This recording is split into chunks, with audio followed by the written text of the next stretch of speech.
great companies are built by great people. And so when we say, how are you going to make sure that when you re-architect and when you redesign and ultimately deploy these new plans for scale, how do you keep all of that people first? Well, you begin with architecting for the people first. That way, they're not the last thought, they're the first thought. Danny Meyer wrote a great book called Setting the Table. He said, going into business, he was always told customer first. And after a while, he determined he had to flip that script and make his team number one. Because if his team was cared for in a responsible way, in a respectful way, the customer will always be first because his people are taken care of. We start there. And so part of our proverbial caring for a business is first being hyper ever mindful about what do the people need to succeed. And ultimately, the people always need clarity. Our primary goal is architecting for clarity and transparency in all of the ways that people, process, and performance unify and synchronize.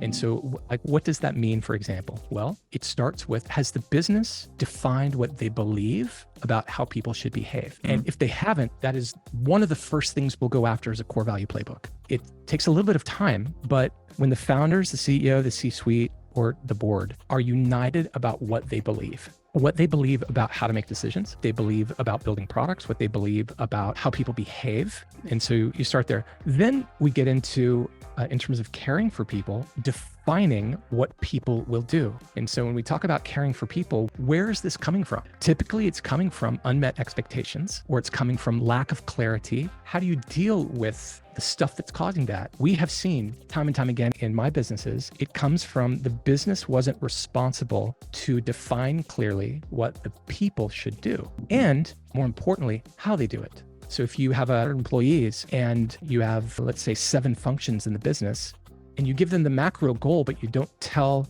them top to bottom in the org chart, listen, these are the processes we're going to follow so we have control over quality. We have control over speed. We have control over their outputs. If you don't do that, then your mileage is going to vary. Right. And then managers are going to get upset with technicians because they didn't execute in a way that brought value. It's because when you said, go build an engine, everybody in their own brain had their own idea about what building an engine is. And so they do it different ways.